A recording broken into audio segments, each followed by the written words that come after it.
Tatou pauro ai te e arui, he poe te tiare a petahi e. Je suis Karine Taya, enseignante dans une école immersive, culturelle, au service de sa langue, de son environnement et de ses valeurs. En outre, je suis chanteuse, conteuse, écrivaine, comédienne, actrice. Je participe à des activités associatives au service de l'environnement et au service de la culture. Je suis oratrice et aussi je célèbre des mariages traditionnels. Je célèbre des commémorations. J'accueille des personnalités et je prends la parole lors de funérailles. Tatou pauro ai te e arui, he poe te tiare a petahi e. Je souhaite que l'esprit des traditions tahitiennes soit respecté, qu'il soit honoré,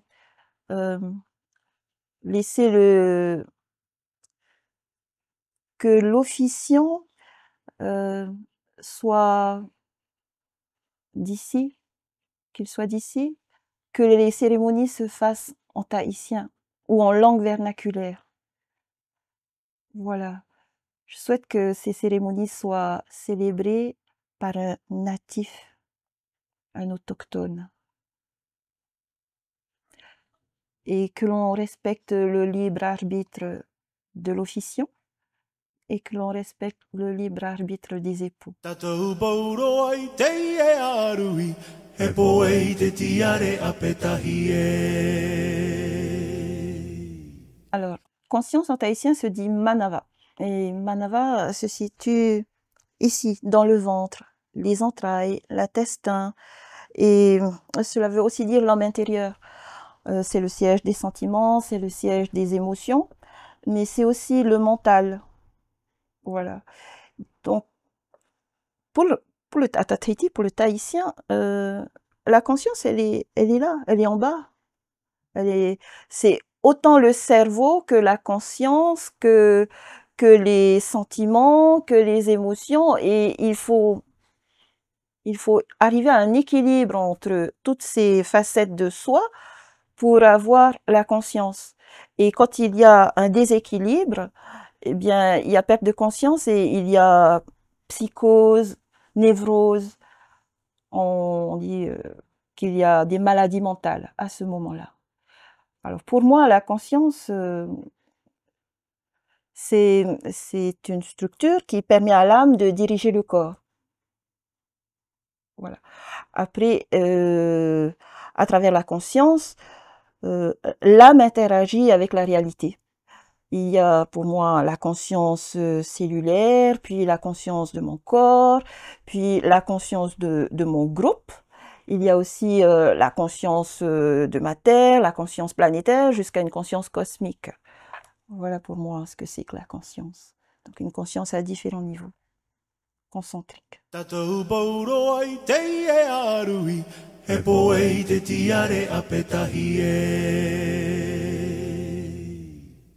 D'abord, je suis là en tant que consultant culturel. Je leur dis comment se passait une cérémonie il y a 200 ans et comment nous allons la faire aujourd'hui. Et je leur demande de construire la cérémonie avec moi. Voilà. Lors de la cérémonie, je suis maître de cérémonie. Quelquefois, je sers le hava. Pour cette fois-ci, j'ai servi de l'eau de coco. Voilà, on a adapté la cérémonie à l'état de la mariée. Mon rôle est aussi celui de psychologue pour le couple. Je peux aussi avoir un rôle, comment dire, de conseiller, thérapeute. surtout s'il y a des mémoires à purifier ou des lieux à purifier. Voilà. J'ai aussi eu dans cette cérémonie le rôle d'écrire. Voilà, il a fallu que j'écrive les oriro, que je mette en forme la cérémonie. Il a fallu que j'invente des chants, des chants. C'est pas des chants, mais des invocations. J'aurais pu faire autre chose. J'aurais pu convoquer aussi des musiciens ou des danseurs. Cela n'a pas été le cas.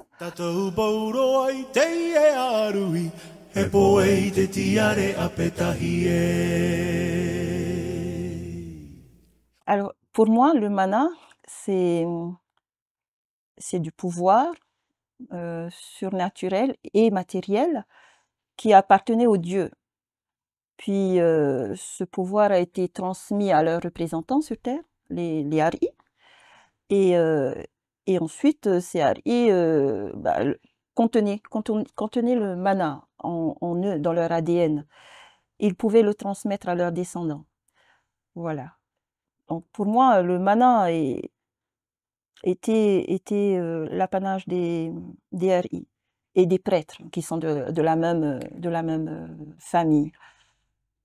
Après, le mana peut aussi, il se transmet donc de génération en génération, mais il peut aussi s'obtenir sous forme de don, une expertise. Le mana s'acquiert et le mana se perd. Le mana peut être transmis. Le mana peut partir avec son propriétaire dans l'au-delà. Le mana se transmet aussi par le souffle, le dernier souffle, en plus de se transmettre par héritage. Aujourd'hui, le mana, ce serait plutôt le prestige lié à une position sociale qui appartiendrait à un homme de pouvoir, un homme qui a un leadership, un charisme, et un homme qui a une force de commandement. Le mana se voit souvent dans des rôles de prêtrise ou en politique. Voilà. Mais dans notre contexte, le mana, c'est celui du prêtre, de prêtresse. C'est peut-être ce dont on parle, en tout cas c'est ce que je sens dans la question. Donc c'est de cela qu'on parle, d'une source d'un pouvoir surnaturel qui a été transmis. C'est comme ça que je le ressens.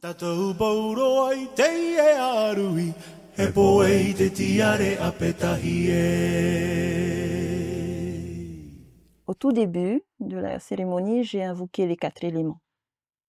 Le feu, l'air, l'eau et la terre.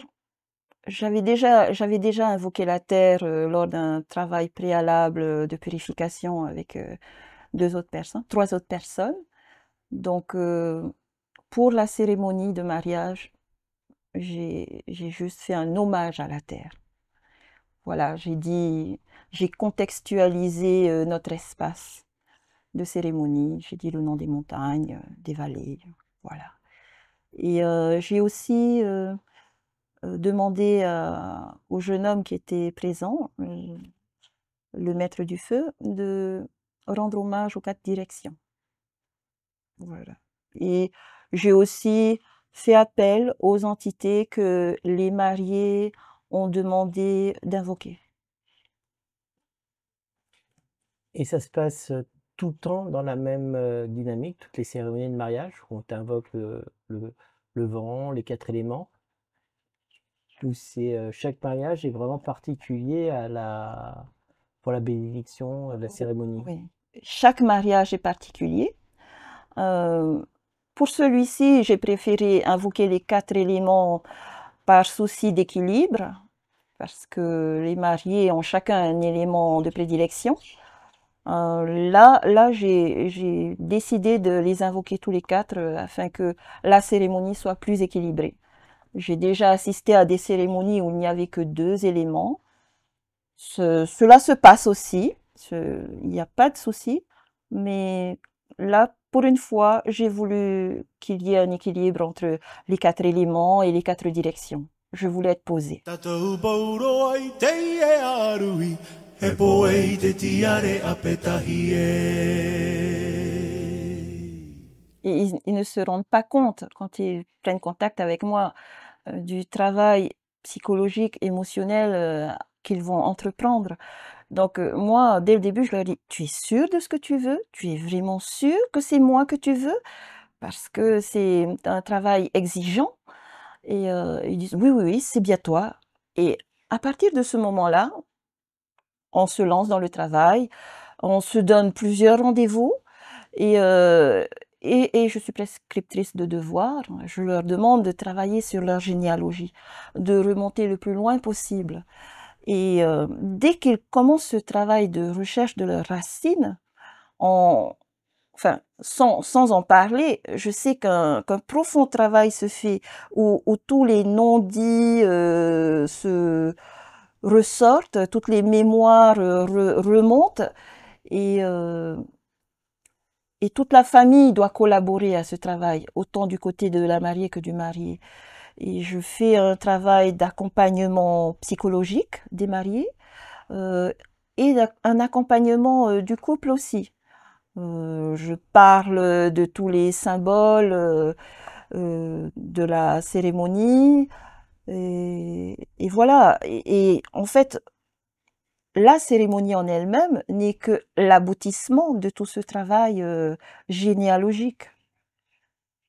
Et plus il y a de personnes engagées dans la cérémonie, dans le travail de recherche généalogique ou dans le travail de purification des lieux ou dans je sais pas, ouvrir l'eau de coco par exemple, plus il y a de personnes engagées et plus la vibration sera élevée. Et plus les ancêtres seront heureux parce qu'ils sont tous présents à partir du moment où on a dit leur nom 9 mois auparavant par exemple. Ils seront là, ils sont là, dès le début. Tatou pauro ai te e arui, he poe te tiare a petahi Merci Karine de cette interview. Tu réponds à pas mal de questions. Franchement, c'était vraiment très agréable de t'écouter, de mieux comprendre un peu encore plus loin les cérémonies, d'où qu'est-ce qui se passe et si on te demande de faire une cérémonie traditionnelle tahitienne, maintenant, moi je sais où je mets les pieds au final. Hein. C'est pas qu'une cérémonie, c'est vraiment un travail personnel à faire en aval pour arriver le jour J. Oui, c'est tout à fait ça. C'est un travail impliquant, engageant et oui, on ne peut pas le faire à la légère. Il faut honorer les personnes qui ont mis la confiance en nous-mêmes. Je ne me permettrai pas de dire Maruru, je l'ai dit, j'arrive pas à le prononcer, ça fait des années que j'essaye, j'arrive pas. Mais un jour j'arriverai, je dis pas, je désespère pas. Mais merci de nous avoir écoutés. Moi je vous dis Nana, on est au revoir. Maruru, merci d'avoir été avec nous dans cette maison. Ton âme est en sous